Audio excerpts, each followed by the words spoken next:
para el No en Vivo.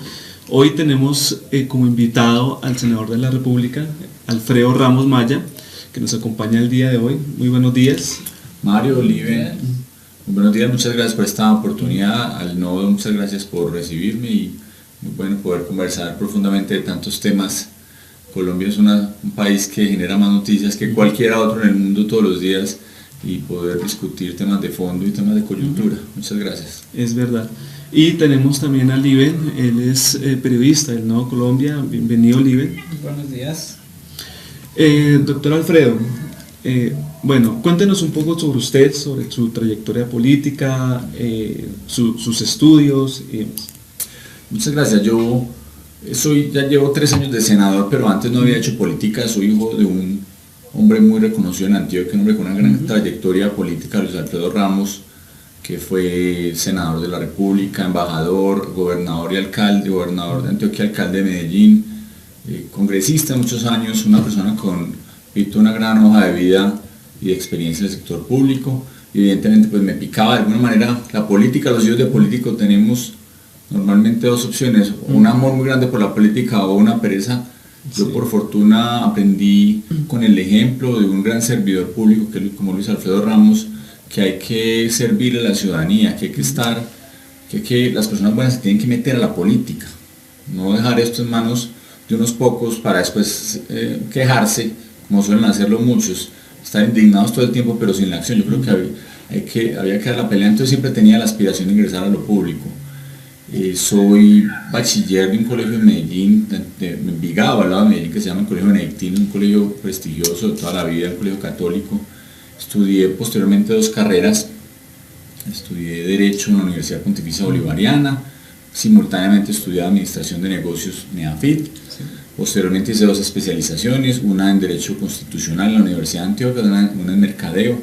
Me desempeñaba en el sector privado, estuve en varias empresas, todas colombianas de hecho, desde la cooperativa Colanta, donde conocí mucho sobre el modelo cooperativo, el modelo solidario, pero también en un par de empresas antioqueñas con proyección internacional, que eso también le da una visión muy grande a uno de cómo es hoy, cómo son los mercados, cómo son las necesidades de los clientes en Colombia y en el mundo, cómo es de competido y competitivo en general el mundo del sector privado, y aprende uno muchas buenas prácticas que eventualmente algún día quería ingresar a hacerlas dentro del sector público. Nunca había tomado la decisión de entrar a la política. Sabía que quería algún día, pero no lo había hecho porque respetaba la presencia de mi papá y había, digamos, un pacto tácito dentro de la familia para evitar que varias personas de la familia estuvieran al mismo tiempo haciendo política. Es algo que sabemos que a los ciudadanos de alguna manera les molesta. A mí me dicen Delfín y yo pues, o sea, es una forma despectiva a veces de tratar a los hijos de los políticos. Creo que yo tengo mi propio liderazgo, mi propia visión, pero sí soy un orgulloso hijo de un político.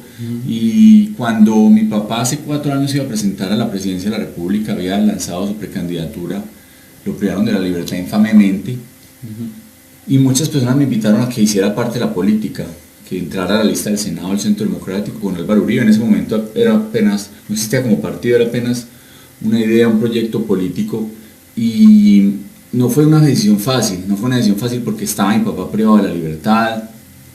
Yo no quería ni hacerle daño a mi padre por estar presente en la política ni al partido. O sea, así lo mencioné, dije, mientras no sea una problemática para el partido, donde no le hagan escándalo, porque infortunadamente la política se volvió mucho de escándalos mediáticos, menos de ideas y más de escándalos mediáticos, tristemente.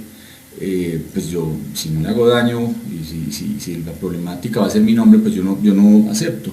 Me dijeron que necesitaban personas, están buscando un grupo de personas jóvenes para renovar de alguna manera lo público, personas del sector privado, donde venía yo, gerenciaba una empresa en Medellín, una unidad de negocios en Medellín, pero personas de la academia, personas de los medios de comunicación, en fin, era una amalgama muy interesante que el presidente Uribe quiso presentar al país. Para eso también fortaleció la idea, inspiró la idea de llegar al Congreso, y comencé esa labor. Hicimos campaña con las uñas, no solo sin plata, sino de una manera muy precaria. Lo hicimos austeramente para dar ejemplo. También creemos que la política tiene que ser más austera en todos los sentidos, sin derroches, para que uno pueda después tener la posibilidad cuando llega a lo público con el ejemplo liderar. Y entonces comenzamos la tarea de la búsqueda de firmas y la posterior elección del Senado de la República. Y bueno, me llevo poco más de 3 años en esta tarea y ha sido personalmente tal vez la más importante que he tenido para mí. Es una experiencia profesional y personal que jamás pagaré con gratitud todo lo que he recibido.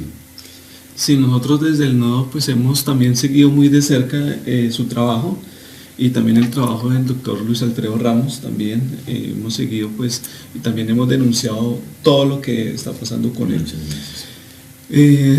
Doctor Alfredo, ¿cuál es su perspectiva frente a lo que está sucediendo actualmente frente a los acuerdos de paz ya firmados y frente al inicio de conversaciones y al cese bilateral con el ELN? Pues esto hay que mirarlo desde muchos puntos de vista. Creo que si fuera a tomar una primera palabra, diría que hay un ejemplo para las próximas generaciones. Creo que ha sido un proceso pésimamente llevado, pues primero de las FARC, ahora con el ELN parecería como si no hubieran aprendido ningún tipo de enseñanza de ese pésimo proceso.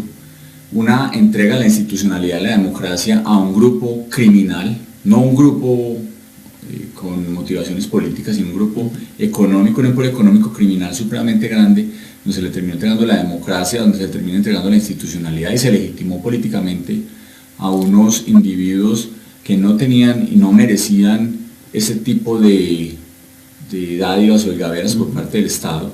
Y creemos que es, desde el primer punto de vista, repito, un pésimo ejemplo para las próximas generaciones. El Estado debe someter a los criminales. El Estado es fuerte. Y en Colombia, pese a que hace más de 50 años, cuando comenzaron estos grupos al margen de la ley, pues evidentemente existía un Estado más débil en todos los sentidos, más pobre, sin la capacidad de llegar a todas las esquinas de Colombia, con un territorio supremamente grande, pero no con los recursos económicos, los recursos de personas para hacer presencia en todas las regiones. Pues eso fue de alguna manera creciendo, el Estado se fue tornando, empezando a hacer más presencia, pero especialmente en el gobierno de Álvaro Uribe Vélez creo que se empezó a generar una idea de Estado en todos los sentidos, no solo un Estado con presencia militar, con presencia institucional seria, sino con presencia social, donde muchas comunidades no habían tenido acceso a muchos de los servicios del Estado. Se recuperó la seguridad, pero adicionalmente se recuperaron muchos valores y muchos sentidos que antes no existían o no se podían ver claramente por parte de la gran mayoría de muchos ciudadanos de muchas regiones apartadas de Colombia.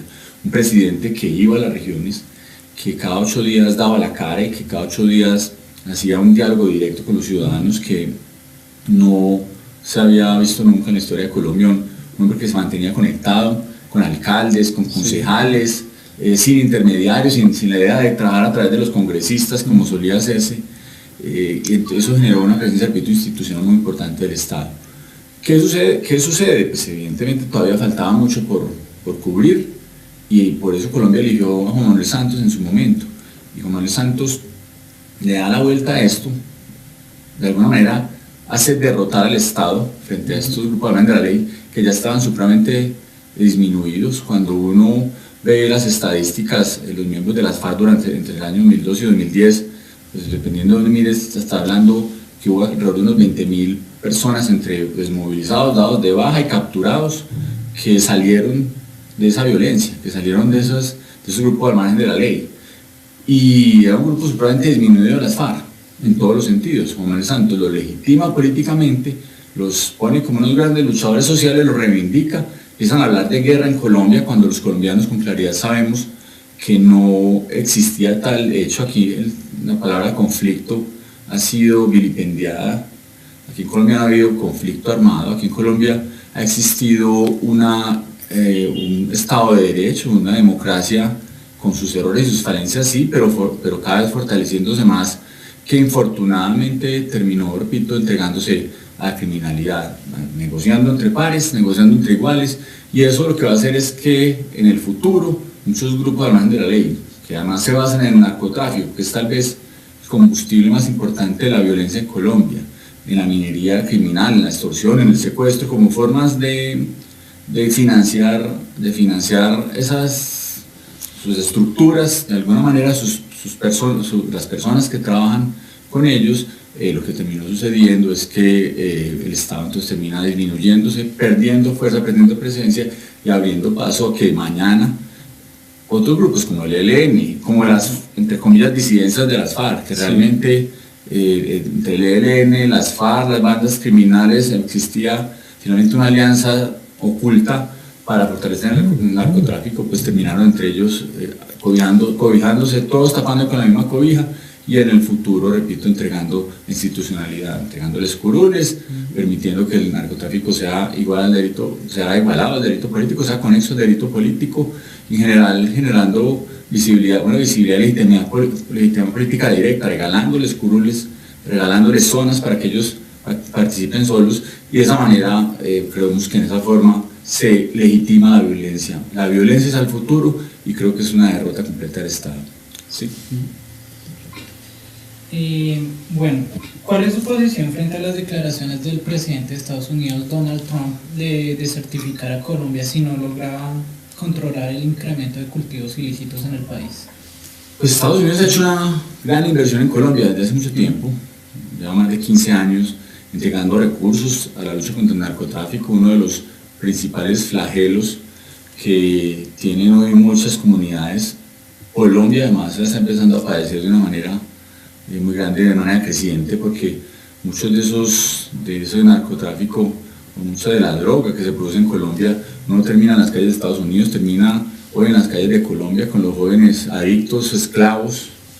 Tal vez la forma más grande de perder la dignidad de un ser humano es dedicarse a las drogas. Es una forma de esclavitud que hay que prohibir de todas las formas. Estados Unidos hace un esfuerzo grande, entregando miles de millones de dólares en estos últimos años, y pues evidentemente cuando uno hace ese tipo de inversiones espera resultados, y lo que ha hecho el gobierno de Juan Manuel Santos específicamente, después de una gran reducción de cultivos ilícitos, que es finalmente una de las grandes apuestas de Estados Unidos, evitar que proliferen estos cultivos, empiezan a haber unos pésimos resultados, y empiezan a ver cómo en los últimos años se ha triplicado el número del área de cultivos ilícitos en Colombia. Depende del informe que uno vea, se ha duplicado o triplicado. Inclusive pasaba de un 100%, ¿no? Así es, y Colombia se convirtió en el principal país productor de hoja de coca en el mundo. Sí. El cultivo de hoja de coca, por encima de Perú, de Bolivia, sumados, ni siquiera alcanzan esos dos países lo que produce Colombia. Unos temas de suma gravedad, y Estados Unidos lo que mira es, bueno, ¿qué está pasando entonces con mi plata? ¿Para qué está sirviendo toda esta lucha que había sido efectiva? En el gobierno del presidente Uribe se llegaron a niveles históricos de disminución de cultivos, siguió por un par de años después de la llegada del gobierno Santos, de alguna manera disminuyendo, no a la misma velocidad, pero siguió disminuyendo, pero apenas comienzan las negociaciones con las FARC, empiezan a proliferar nuevamente los cultivos ilícitos, y hoy tenemos un dato nuevamente histórico, el más grande que hemos tenido, mayor que el momento en que el presidente Uribe tomó el poder en el año 2002, y evidentemente Estados Unidos tiene todo el derecho a reclamar y decir, bueno, ¿qué está pasando con esa plata? Pues el gobierno Santos respondió muy destempladamente, dijo que el problema era el interconsumo. Entonces el mensaje que le está dando Juan Manuel Santos es, pues no quite la plata de Colombia, más bien dedique esa plata que se trae para Colombia, dedíquela a la lucha de antidrogas en Estados Unidos, y de esa manera entonces todos están felices. Creo que es un pésimo mensaje de Colombia, creo que es una pésima respuesta. Creo que además el consumo en Colombia ha venido creciendo mucho, y Juan Manuel Santos y este gobierno han hecho muy poco por evitarlo, y el negocio de las drogas seguirá siendo el general, como vimos antes, el gran combustible de la violencia en Colombia, y llámese como se llame el grupo, llámese FARC, llámese ELN, llámese banda criminal, lo que quiera, la estructura que quiera, pues siempre va a tener la droga como uno de sus principales sustentos, y un gobierno que no la ataca, un gobierno que es de brazos cruzados al respecto, pues evidentemente no tiene la autoridad moral para pedir más recursos internacionales. Y lo triste es que no sea la motivación de luchar contra la criminalidad, sino que sea la presión de Estados Unidos la que haga abrir los ojos al gobierno. Nosotros lo hemos venido diciendo desde hace mucho tiempo, la gravedad de esta situación, y el gobierno apenas ahora con esa amenaza de desertificación comienza a ponerle atención al problema. Sí, inclusive lo que hablaba de la atención o lo que han dicho no solo el presidente Santos, sino también la canciller Holguín y también en este caso el vicepresidente Naranjo, que era por culpa de factores económicos, ¿no? El crecimiento. Por ejemplo, han dicho que el cambio climático ha hecho subir los cultivos, dijo la Fiscalía en su momento, que el tema cambiario ha hecho subir los cultivos. Lo que sabemos, lo que los colombianos conocemos, los que conocemos con realidad, la realidad de la problemática, sabemos que es simplemente la falta de Estado, la falta de presencia de Estado, la falta de una lucha frontal y un compromiso serio, y sobre todo la legitimación de hoy que se hizo a las FARC hace que sea más grave. ¿Por qué? Porque, como lo dijimos previamente, la conexidad del narcotráfico con el delito político hace que otros grupos digan: hombre, esto es un buen negocio, nos tapamos de plata y después negociamos como si fuéramos unos grandes demócratas, unos grandes legitimadores de la democracia. Eso hace un daño terrible que, como lo vimos originalmente, creo que va a ser una de las grandes problemáticas que tendrá Colombia hacia adelante, la legitimación del crimen. ¿Cuáles fueron las principales causas para darse ese crecimiento? Desde su perspectiva como bancada, desde sus estudios también. Yo creo que hay dos temas fundamentales. Uno, como lo dije previamente, la legitimación del narcotráfico como conexo al delito político es parte de lo que las FARC venían desde hace mucho tiempo buscando, porque sabían que de esa manera, a través de esas negociaciones que se dieron en La Habana, sabían que esa era la forma de lograr completa impunidad. Tenían que buscarse algún retorcido, alguna idea retorcida, una teoría jurídica de esas retorcidas, entonces terminan justificando que ese delito de rebelión, que entre otras después podemos discutir lo que quieran, pero yo estoy convencido de que el delito de rebelión no existió de parte de las FARC. La gran mayoría, puede que las personas, los rasos que han tomado las armas con ese propósito sí puedan tener ese tipo de justificación, pero no lo tienen los que cometieron crímenes de lesa humanidad, los que cometieron tantos delitos atroces, e inclusive los que hicieron del narcotráfico el sustento para cometer ese tipo de delitos.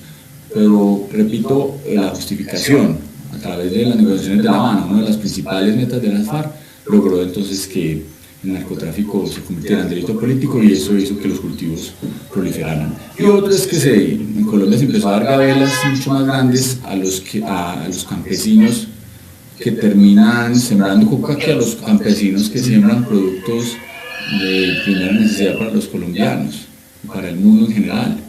En Colombia, como el crimen empezó a generar buenos réditos, pues muchos campesinos preferían económicamente meterse a cultivos de droga, y el día de mañana les terminaban pagando más para después sustituirlos, sobre un incentivo perverso, y eso también hizo proliferarlo. Entonces, la legitimación por un lado, pero adicionalmente el buen negocio que hay, acompañado de que las políticas sociales hacen que al campesino que siembre coca se le pague mucho mejor posteriormente, no solo económicamente, sino a través de un proceso de sustitución de cultivos, que al campesino que siembra frijol, que siembra tomate o que siembra maíz, pues evidentemente hace que muchos den ese giro hacia la legalidad, y de esa manera terminan entonces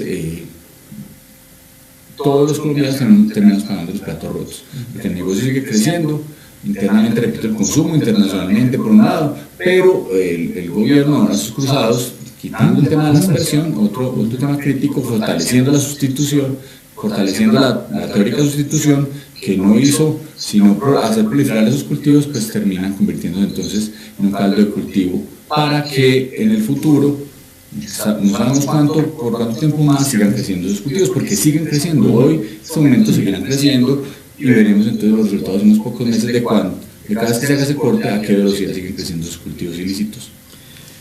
Otro punto también importante es con respecto a las disidencias.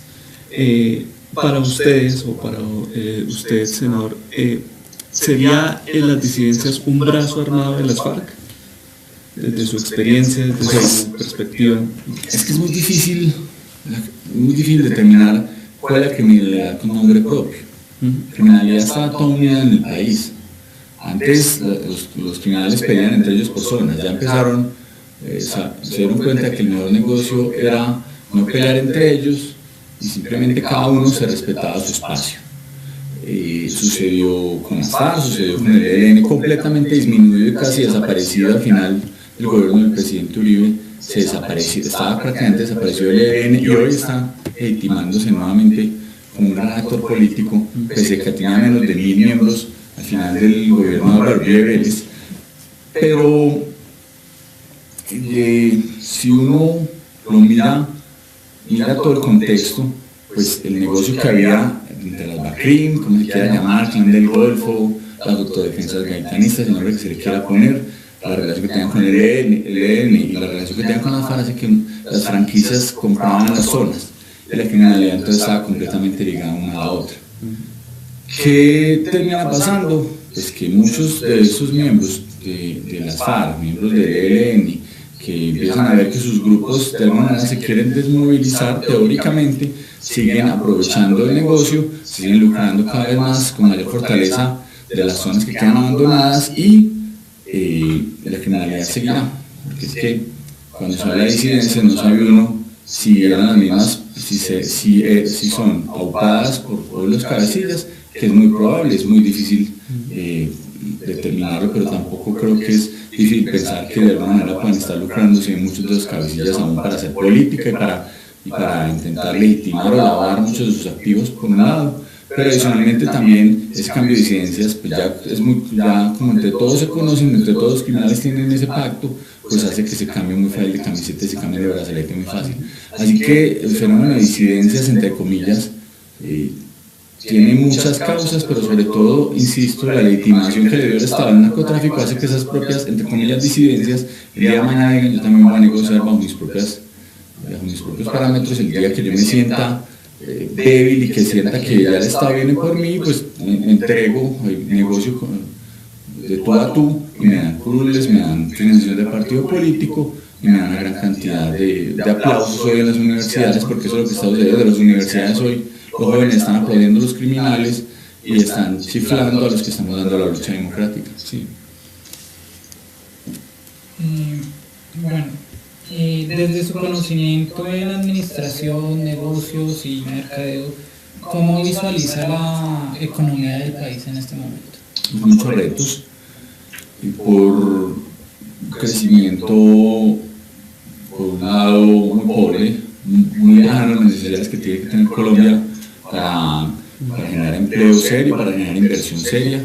Colombia está creciendo a más del 4%, ojalá en tasas del 5 o 6% del crecimiento del Producto Interno Bruto, pero solamente vimos el primer semestre el 1.2%, repito, muy lejano de las verdaderas necesidades de Colombia, que se merece un liderazgo público mucho más activo en términos económicos.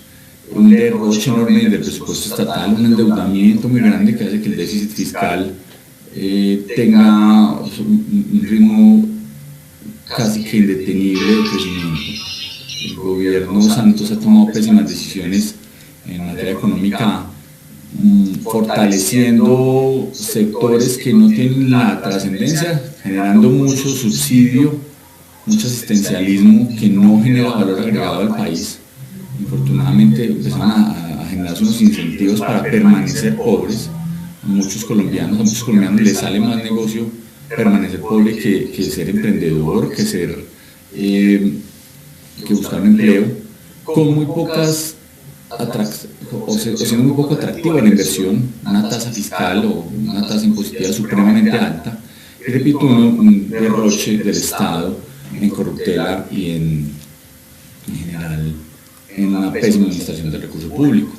Entonces toda esa suma de factores, mal manejo fiscal, derroche, plata para la corrupción, como se ve evidentemente en tantos escándalos que vemos todos los días, un endeudamiento histórico en términos no solo de deuda pública y privada, sino adicionalmente de vigencias futuras, que es un endeudamiento con las próximas generaciones, un manejo muy pobre de la reforma tributaria, que lo que le hizo fue desacelerar el consumo completamente, porque los colombianos terminaron pagando más plata. Los principales enemigos de la reforma tributaria terminan siendo los empresarios, que teóricamente se iban a mejorar sus condiciones, las personas jurídicas, por haber disminuido el impuesto de renta, pero los empresarios saben que que pueden pagar menos renta, pero evidentemente si no hay consumo, ¿qué renta van a pagar?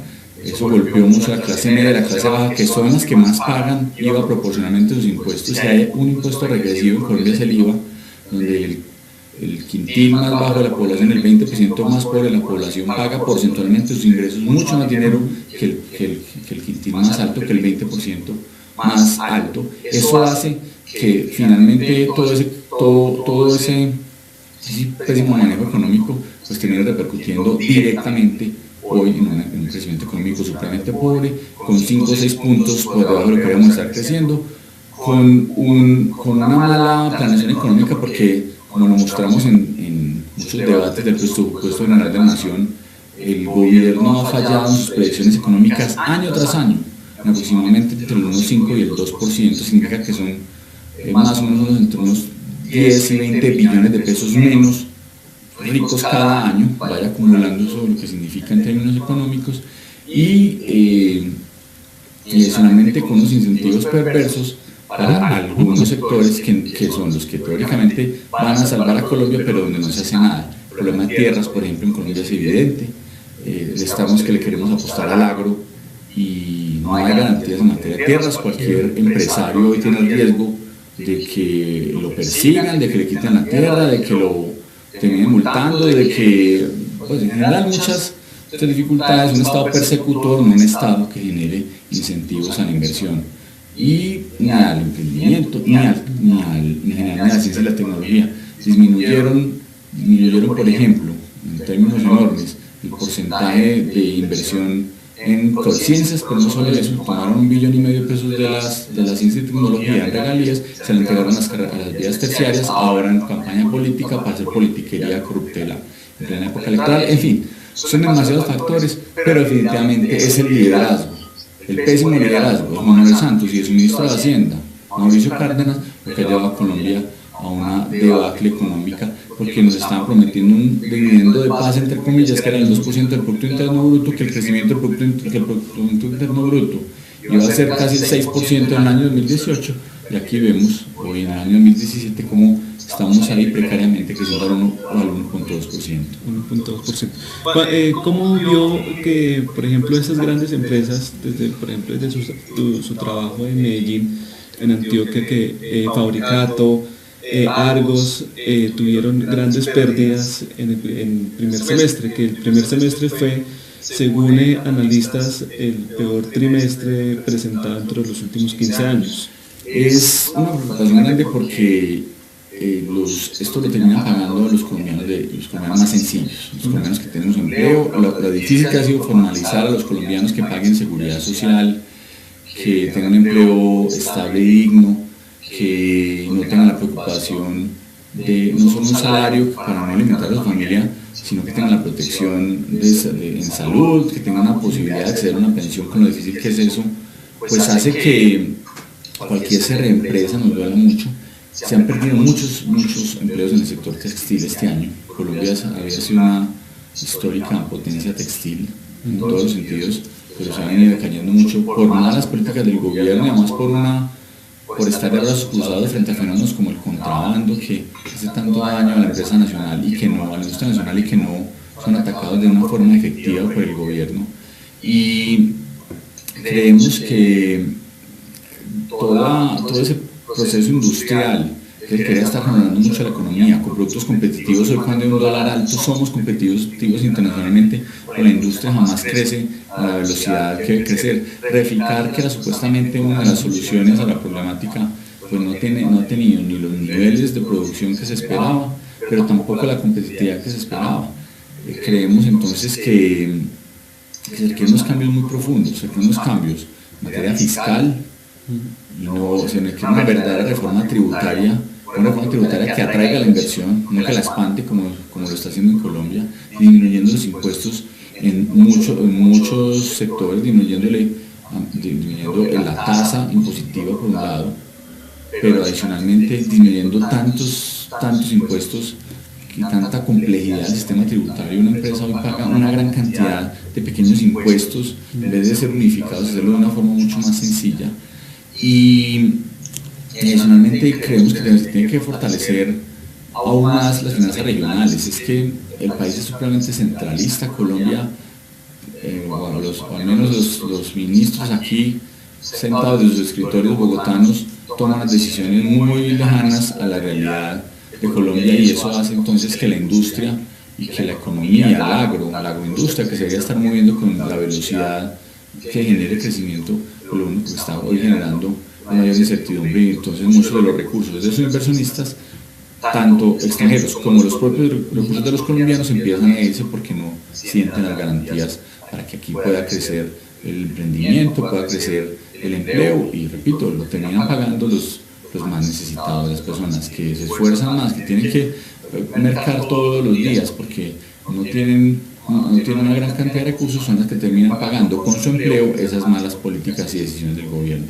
Sí, porque también recordamos que según datos recientes la inversión extranjera cayó 35%. Así es, la inversión extranjera siempre había estado fortalecida en temas como minería, petróleo, y hoy no es un buen negocio internacionalmente, y menos con las garantías que hay en Colombia. Hay una gran cantidad de dificultades en materia contractual, en materia ambiental, en materia de consultas a las comunidades, que no las vamos a descalificar, pero sí que requiere una revisión muy profunda, porque se volvió un negocio para algunos grupos, para ciertas ONGs con ideologías, se volvió un negocio montar colectivos para pedir más plata a proyectos de mineroenergéticos, por ejemplo. Que Colombia requiere una revisión muy profunda, es cierto, una revisión de cuál debería ser su futuro en ese sentido, pero es evidente que la gran inversión extranjera iba hacia esos sectores, hacia la minería y hacia los hidrocarburos.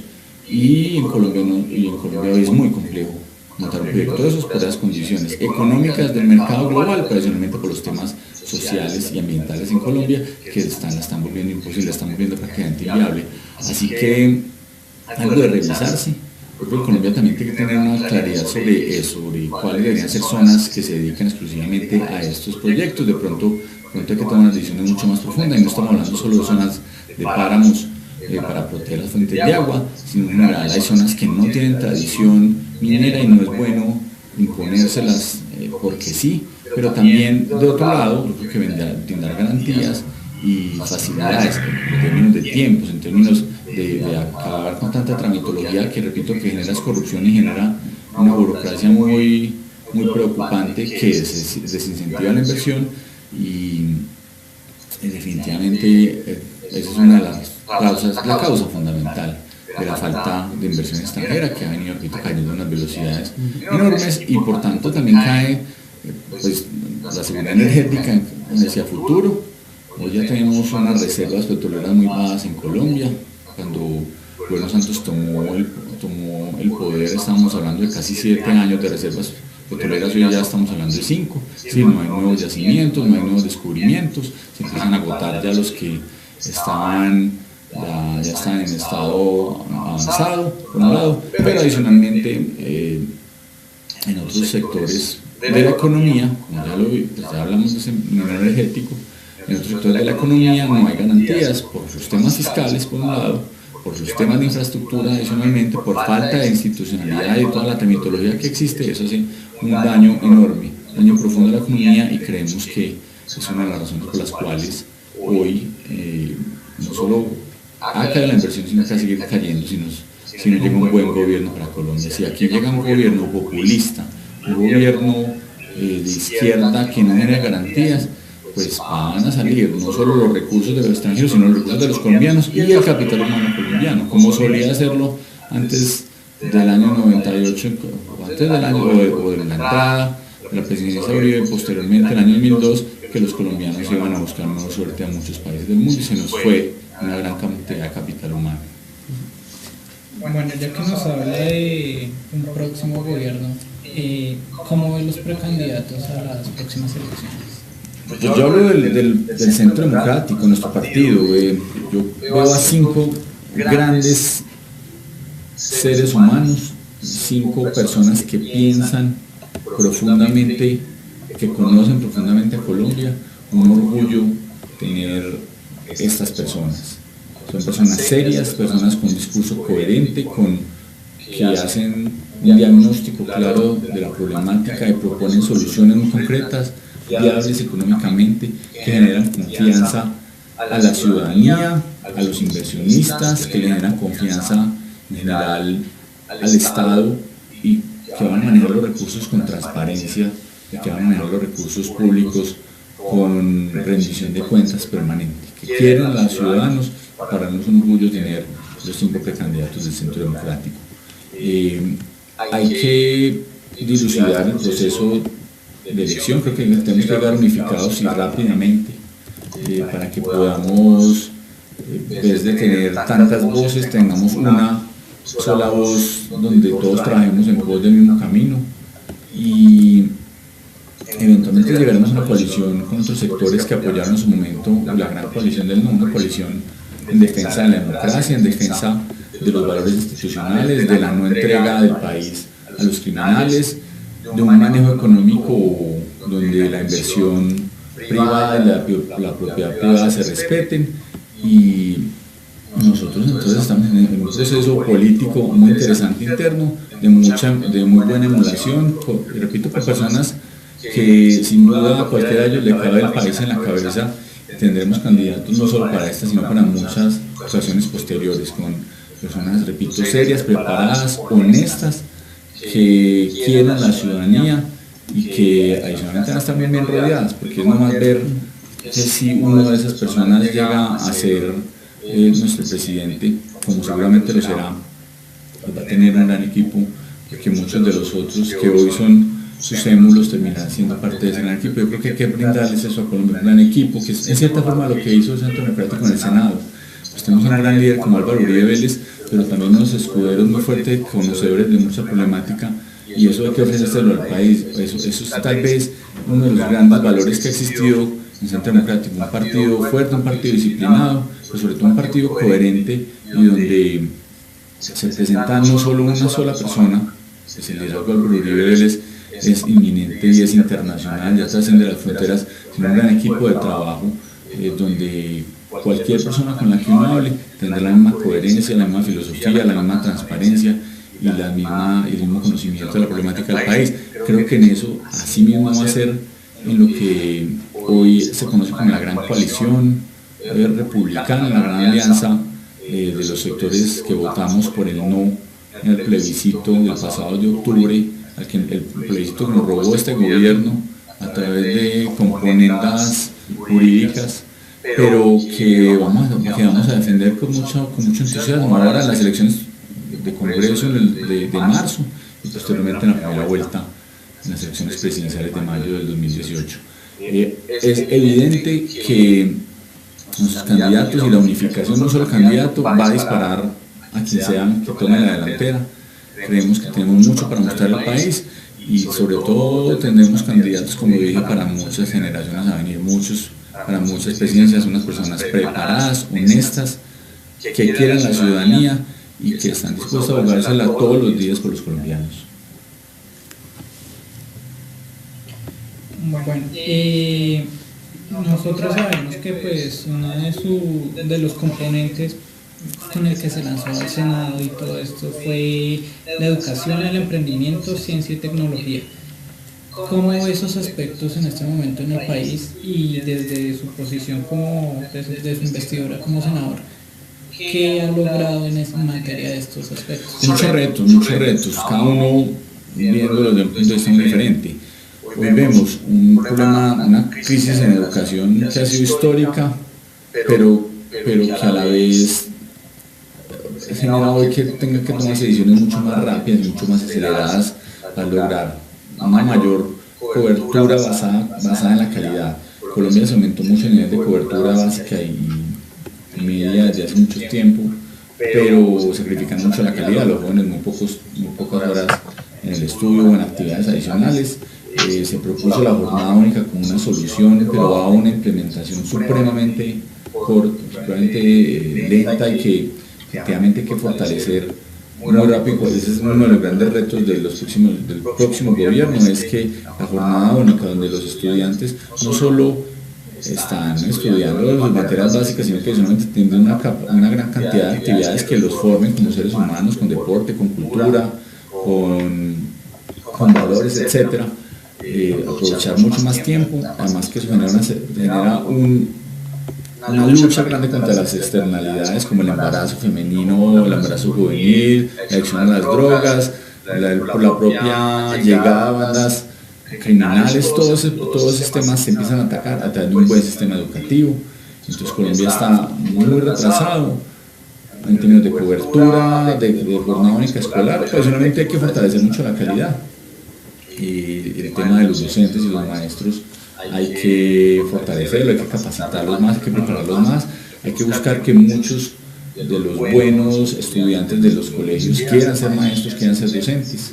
Infortunadamente la profesión de docencia no ha sido bien remunerada, no ha sido bien aceptada. Necesitamos hacer unos cambios muy profundos en ese sentido. Para ello presentamos en su momento unas modificaciones a la ley, ahora leyes, pero especialmente porque no es una ley para fortalecer la jornada única escolar en básica y media, en educación básica y media, fortaleciendo el tema de docentes y adicionalmente generando una gran cantidad de valor agregado para que la educación sea buena, sea interesante y sea atractiva para los propios estudiantes, generando y apartándose de esas externalidades como el embarazo juvenil, el embarazo adolescente, el consumo de drogas y el riesgo que hay para bandas criminales. La pertinencia de la educación es supremamente importante,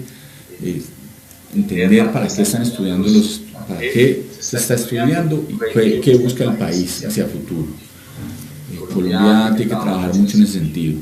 En educación, de educación superior, Colombia todavía tiene una brecha muy grande por cubrir.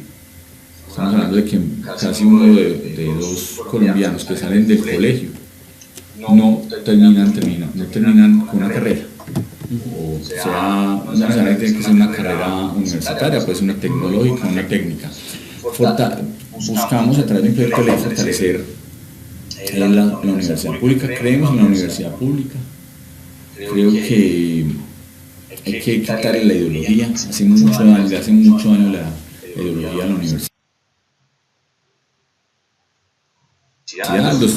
Los docentes parecen a veces entrenando o adoctrinando jóvenes. Creemos que eso hay que hacer una modificación enorme, pero creemos en la universidad pública que ha mostrado calicia y que claro hay que hacerle algunos ajustes, pero hoy es competitiva nacional, internacionalmente, muy diferente a la educación pública básica y media, que está muy alejada de los estándares propios de Colombia, de los estándares privados.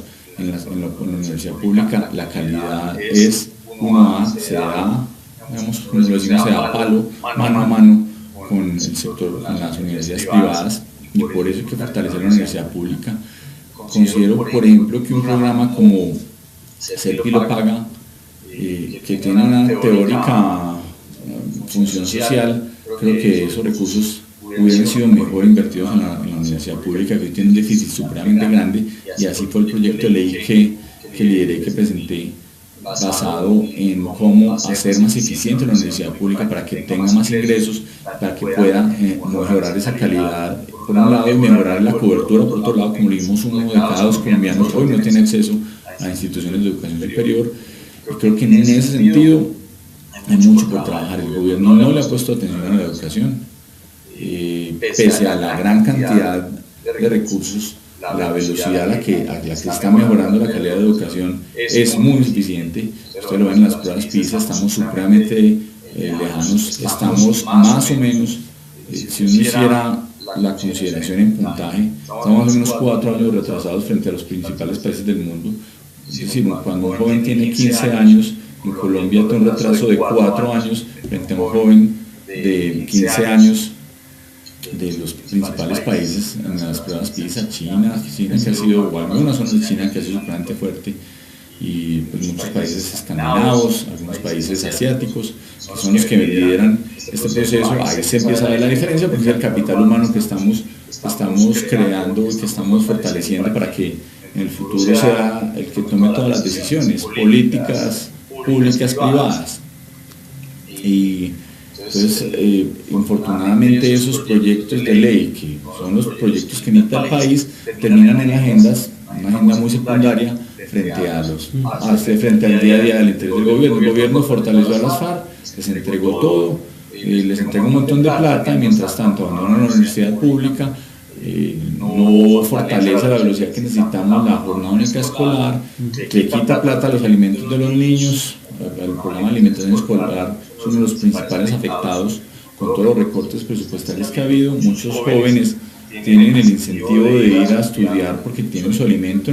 Afortunadamente en Colombia la gran mayoría de familias tienen unos ingresos muy bajos, y pues eso anima a que muchos jóvenes puedan y muchos niños vayan y asistan a las universidades y a los colegios específicamente. Eso hace que deban repensarse todo el sistema educativo hacia el futuro.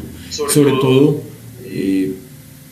no solo en calidad para mejorar en general todas las pruebas, sino también para formar unos ciudadanos mucho más integrales. Qué bueno que los jóvenes puedan tener acceso a la música, con un elemento de disciplina, de creatividad. Preguntemos cuántos colombianos hoy tocan un instrumento musical. Creo que es la gran minoría. Qué bueno que los niños dentro de sus labores pudieran fortalecer el tipo de actividades. Colombia tiene unos grandes problemas de fondo en las tres competencias fundamentales: ciencia, matemáticas y en general español, pues, o idiomas, cuyo tema está evidentemente la comprensión de lectura. Es una de las grandes falencias que existe en Colombia. Eso hay que fortalecerlo. Pero solamente repito, el sistema educativo para formar valores y formar un tipo de trabajo en equipo, unos valores modernos que requiere cualquier persona hoy para ser competitiva como ciudadano en cualquier parte del mundo, no solo en Colombia, en cualquier parte del mundo. La competencia es global. Entonces, por ese lado hay que profundizar mucho, aumentar ese acceso y la cobertura de la educación superior. Creemos que las universidades públicas son eficientes, evidentemente puede mejorarse mucho, pero la cobertura debería ser muy fuerte a través de las universidades, en general instituciones de educación superior públicas, tecnológicas y técnicas. Hoy hay una gran brecha en el tema de tecnologías. Colombia requiere mucho más tecnólogos de los que está hoy sacando al mercado. Creemos que hay mucho por fortalecer y es una fuente de ingreso digna para muchos colombianos. Y fortalecer el tema de emprendimiento a través de la tecnología, el otro paso que está faltando para cerrar el círculo. Hoy los colombianos creativos, los colombianos que tienen mérito, no tienen acceso a crédito. ¿Qué prefieren? Se terminan enganchando en una empresa y terminan sin tomar decisiones radicales que cambien el futuro del país. O terminan mandando una hoja de vida a algún amigo, no tienen la capacidad de hacerlo por sus propios medios. Tenemos que el Estado tiene que fortalecer el emprendimiento. Hay muchas herramientas, pero hoy el gobierno, especialmente en los últimos 4 años, ha venido una franca decadencia en inversión en materia de emprendimiento. En ciencia y tecnología ya lo hablamos. Hay unos recortes presupuestales realmente grandes. El sector privado no está invirtiendo en ciencia y tecnología, o su monto es muy bajo, pero el Estado tampoco está promoviendo ni está haciendo la tarea para que las próximas generaciones tengan sustento. Creemos empresas que generen empleo, que generen desarrollo económico y social, pero que lo hagan a través de una base tecnológica, porque de lo contrario vamos a terminar generando unos emprendimientos sin mucho valor agregado que tienden a fracasar muy rápido. En Colombia, más o menos, en los primeros 5 años, solo 1 de cada 10 empresas termina sobreviviendo, y eso es porque no tienen una base tecnológica que los haga sostenible en el tiempo. El gobierno, repito, por no invertir en ciencia y tecnología, prefiere darle la plata a los politiqueros para que hagan vías y obras de infraestructura que terminan en los bolsillos de unos contratistas que les financian las campañas. Es decir, un círculo vicioso que tenemos que romper. Y vuelvo al punto: ¿esto cómo se rompe? Eligiendo buenas personas.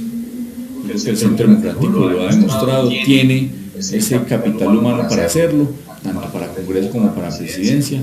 Y hombre, yo creo que esa es una invitación que hay que hacer para que mejore la educación, para que se disminuya la corrupción, porque porque no vamos a acabarle de un solo tajo, pero yo creo que hay unas formas de disminuirla muy rápidamente con decisiones audaces y agresivas. Para que haya emprendimiento y para que sea un emprendimiento basado en la ciencia y la tecnología, se necesita un buen liderazgo público y un buen liderazgo privado. Pero si el liderazgo privado no tiene unos cimientos, no se fortalece basado en una credibilidad en el Estado, y por lo tanto en unas buenas cabezas en el Estado, definitivamente la inversión que hemos hablado, y todo ese progreso económico y social va a estar muy alejado de la realidad. Bueno, quisiera usted por favor hablarnos un poco de algunos de los proyectos de ley pues, que ha presentado como por medio del cual se endurecen las sanciones para la inasistencia a los congresistas y funcionarios, o por medio del cual se reduce el número de miembros del Congreso de la República de Colombia y se hace más eficiente el gasto público. Así es, esos son dos proyectos para recuperar la confianza en la democracia. Hoy, como lo hemos hablado toda esta mañana, la democracia está en riesgo. La democracia está en riesgo por la falta de credibilidad de los ciudadanos, que ven cómo sus instituciones no le generan soluciones a su problemática, ven cómo se fortalecen todos los días los criminales y no se atiende las necesidades reales de la gran mayoría de ciudadanos, no se les da empleo a los ciudadanos de bien, pero a los criminales sí se les busca cómo se les vuelven escoltas en la Unidad Nacional de Protección, por ejemplo.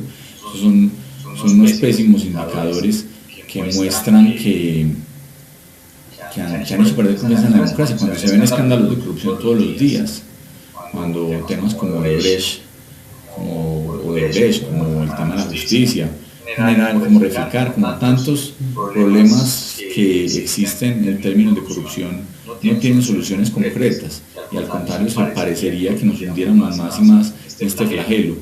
Cuando la inseguridad está en las calles, cuando se vuelve más rentable para un joven entrar a una banda criminal que crear un proyecto de emprendimiento. En fin, cuando todo eso empieza a suceder, pues se mina la confianza en la democracia, y yo creo que uno tiene que comenzar por uno mismo. Y creo que el Congreso tiene que dar ejemplo de transformación, de transparencia y de cambio.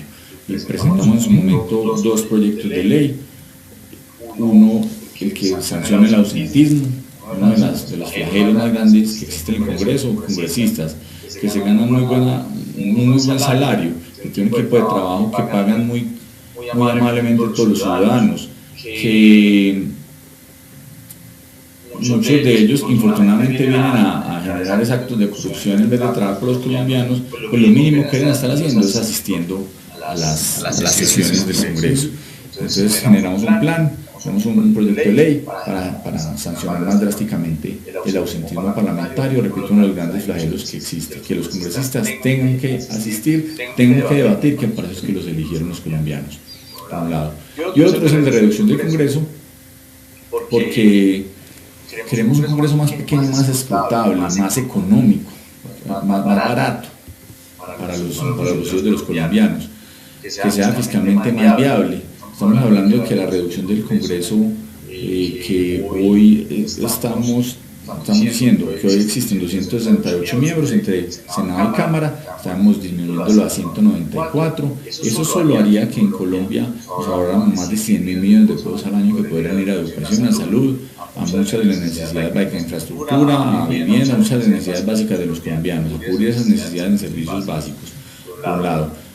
Pero adicionalmente tener un Congreso mucho más explotable. Cuando hay menos personas es mucho mejor ver quiénes son los que trabajan, quiénes no, quiénes están en los debates, quiénes no, quiénes son los que intervienen, quiénes no, quiénes son los que presentan proyectos de ley, quiénes no. Eso hace que el Congreso tenga mucho más visibilidad pública, que es uno de los grandes problemas que hay hoy, porque 268 personas, pues si no van 200 no se nota. Si solo le quedan 60 al final de las 268 en las dos sesiones, no se termina notando. Nosotros queremos un Congreso más pequeño donde se sepa quién trabaja por Colombia y quién no, y le demos además unos ingresos, unos recursos adicionales para generar muchos servicios públicos para los colombianos. Entonces creo que el Congreso tiene que empezar dando ejemplo en temas como el ausentismo y en temas como la reducción. Hay otros adicionales que no los presenté yo, pero que hemos venido promoviendo, que son del partido. Por ejemplo, la congelación del salario, por un lado, también que un congresista no pueda lanzarse más de 3 ocasiones, que en la reelección tenga términos a la reelección de los congresistas, también para que haya renovación, haya cambio político, que es supremamente importante. Un tema, repito, que ayudan es a mejorar la institucionalidad y la visibilidad democrática del Congreso, que sea el ejemplo, el que hace la ley, sea el que dé ejemplo en todos los sentidos. El Congreso no ha tomado en consideración estas propuestas. Repito, la agenda acá la maneja el gobierno a su antojo, viendo cómo le da velas a las FARC y cómo reparte la mermelada a los congresistas y no cómo soluciona los problemas de fondo del país. Precisamente a esos 2 proyectos, hablé de los de educación, previamente que lo dijimos, presentamos un proyecto muy interesante, muy al principio de la legislatura del 2014, buscando cómo se garantizaba un ingreso básico para el momento de jubilación de los colombianos, o de pensión. Jubilación es un término, digamos, mucho más coloquial, entonces la pensión por vejez, cuando los colombianos lleguen a una edad, haya el Estado tenía un capital ahorrado para que la persona se pueda pensionar en el futuro. Va a ser uno de los grandes problemas que hay en el futuro, que ya se está viviendo una bomba pensional sin precedentes. Hoy las pensiones le cuestan 1.5 veces el Producto Interno Bruto a Colombia.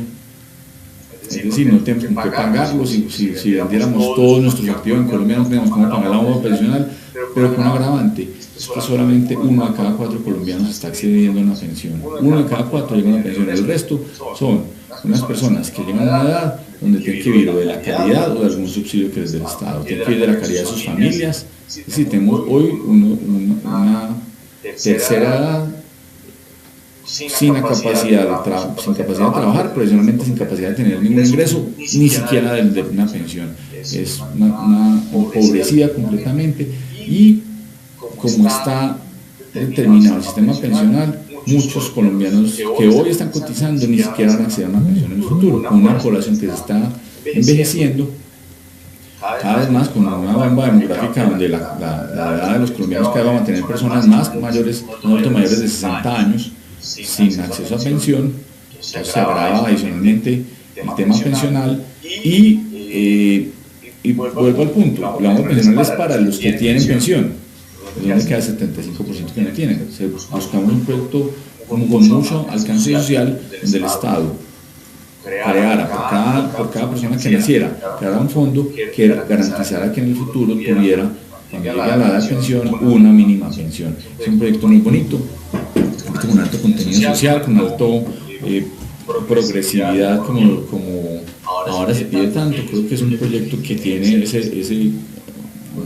un alto contenido social, donde el Estado garantiza la pensión de tantas personas que no van a tener acceso en el futuro. Ahí se lo presentamos. Y por último, uno de lucha contra la corrupción muy concreta, porque es que la corrupción requiere cambios culturales profundos, cambios educativos profundos, más que cambios normativos inclusive. No puede ponerle pena de muerte a la corrupción y seguirá habiendo corrupción, infortunadamente, hasta cuando la justicia no actúa, porque hay muchos problemas en la justicia en Colombia. En todo sentido, la propia justicia corrupta pues hace que evidentemente se generen muchos riesgos hacia adelante, pero nosotros dijimos: necesitamos acciones inmediatas y rápidas.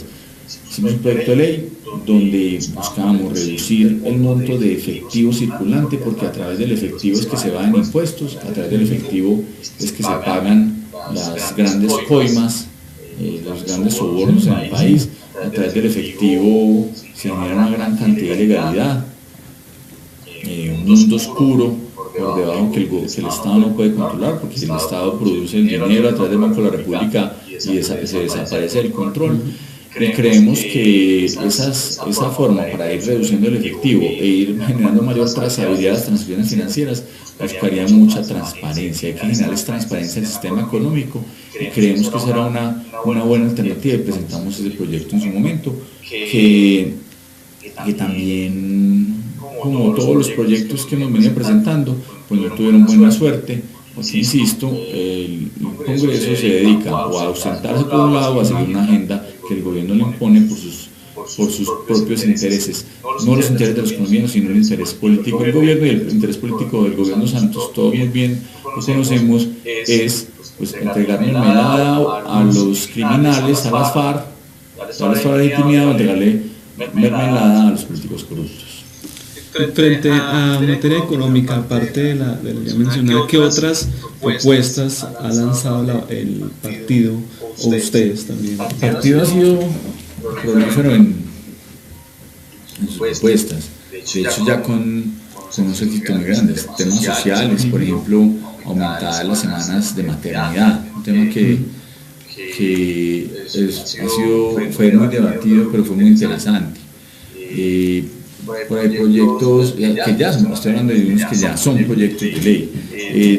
Tenemos, por ejemplo, para hacer seguimiento a los tratados de libre comercio, que se presenten informes anuales por los tratados de libre comercio para que Colombia sepa la realidad, si está siendo o no conveniente cada uno de esos tratados de libre comercio. Son en general temas de todos los sentidos. Han presentado muchos, una gran propuesta de reforma política se presentó al principio por parte del Centro Democrático, que habría mucho más transparente todo el sistema político, todo el sistema electoral, que infortunadamente, repito, el gobierno, por nosotros ser de oposición, no lo consideró y nos puso toda su bancada a votar en contra.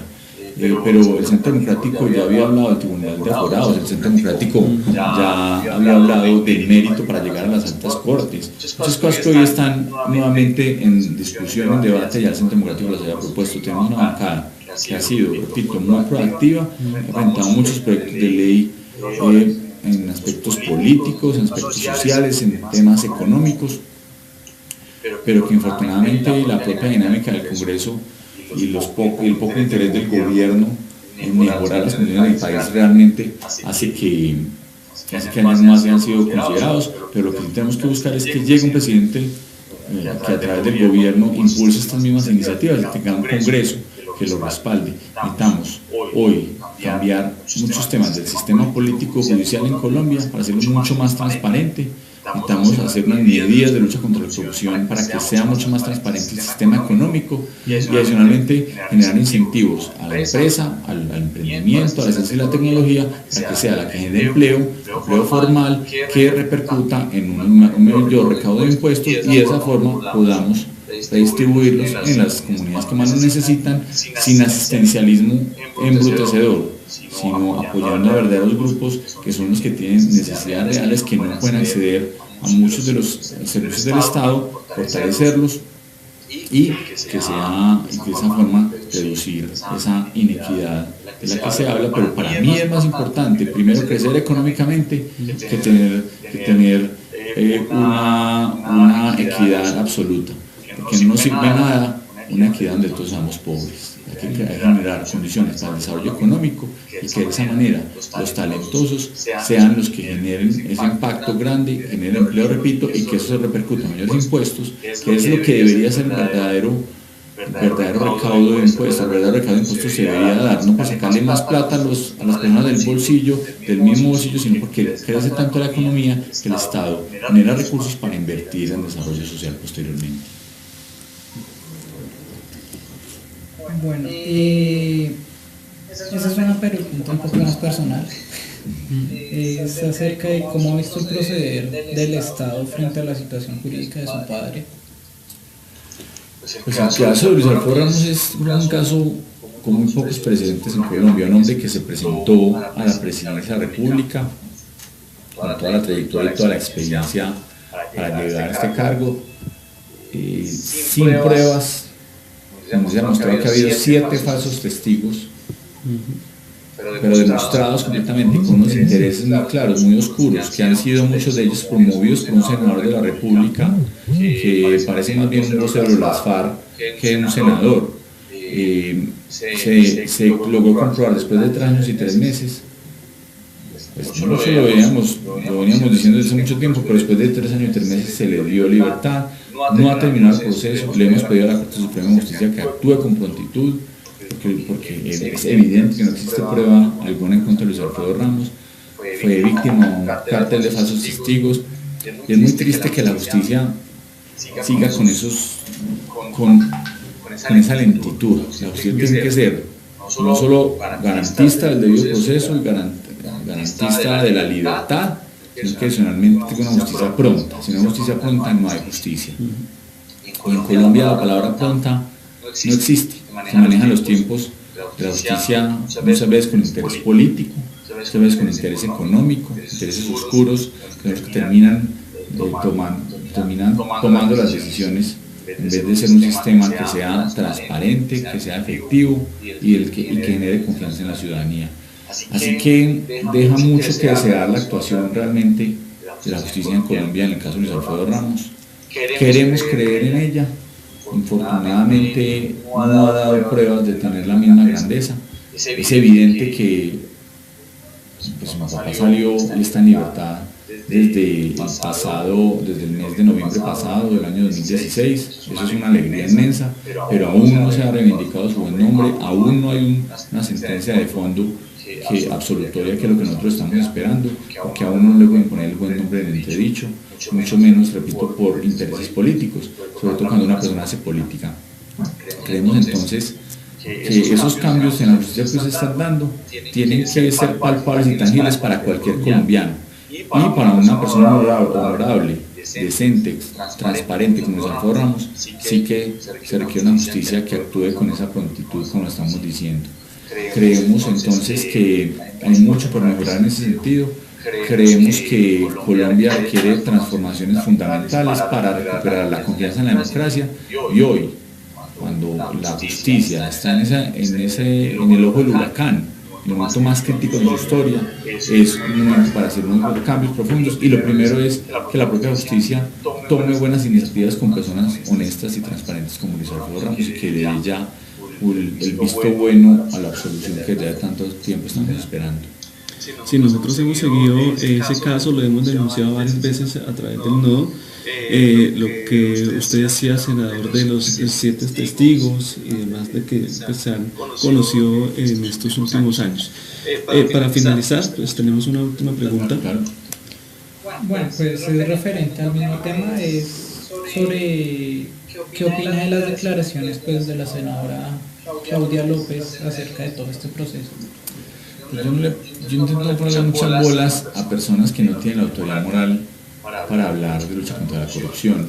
Hay personas que gritan mucho, que hacen mucha laraca en medios, que creen que respetando a los demás logran tener credibilidad. Yo creo que no hay que ponerle muchas bolas, yo creo que hay que seguir trabajando y generando acciones concretas en pro de la libertad de las buenas personas, del buen nombre de las buenas personas. Y yo creo que ya la ciudadanía empieza a darse cuenta de muchos falsos líderes, de muchos líderes con pies de barro, que lo que buscan es su vanidad, saciar su vanidad, como la persona que ustedes mencionan. Entonces yo prefiero no dedicarme mucho a hablar de eso, más bien mostrar las cosas buenas, mostrar las cosas positivas. En el caso de Luis Alfredo Ramos hay una gran unidad en el sentido de todo no estar convencido de su inocencia desde el principio del proceso. Se fue evidentemente con el tiempo arraigando mucho más esa idea, fortaleciéndose mucho más esa idea de la seriedad de todas las pruebas que había para demostrar que existían falsos testigos en su contra. Y yo creo que los demás, los que hablan más de Luis Alfredo Ramos, lo hacen con intencionalidad política, y por eso la justicia, cuando se presta para que otros hagan política, creo que le hace un flaco favor a la democracia y genera esa poca credibilidad que tiene. Ustedes ven hoy cómo está la credibilidad del sistema judicial colombiano, está inclusive por debajo del Congreso de la República. Las personas no creen en su justicia, las personas no creen que la justicia va a ser efectiva, va a ser rápida, va a ser pronta y va a actuar en derecho, sino que hay muchos intereses detrás, que son los que terminan dañando muchos buenos propósitos, y eso les sucedió. En el caso de Alfredo Ramos, tras de una detención de la libertad, le dañaron la posibilidad de llegar a la presidencia de la República hace 4 años, y esperamos que hoy, 4 años después, no se preste para esa misma intencionalidad, no se preste la justicia, y que muchos políticos, como la señora que ustedes mencionan, no se terminen aprovechando de ese vacío que deja la justicia para empezar a hablar mal de los demás. Personas que se dedican a hablar mal de los demás, a hacer política hablando mal de los demás, como la persona que ustedes mencionan, hay personas que quieren construir una mejor Colombia, quieren proponer con su seriedad y con su experiencia unos cambios fundamentales como lo quiere hacer Luis Alfredo Ramos. Bueno, muchas gracias, senador, por su compañía el día de hoy.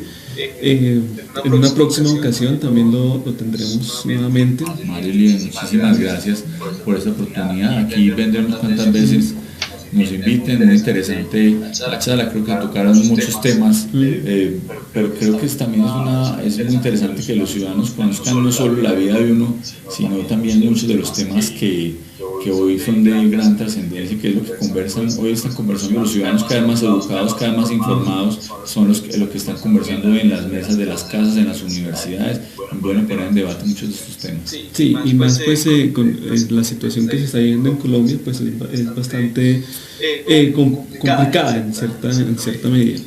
Muchas gracias, Liber, por acompañarnos el día de hoy, y muchas gracias a todos ustedes por seguir la transmisión.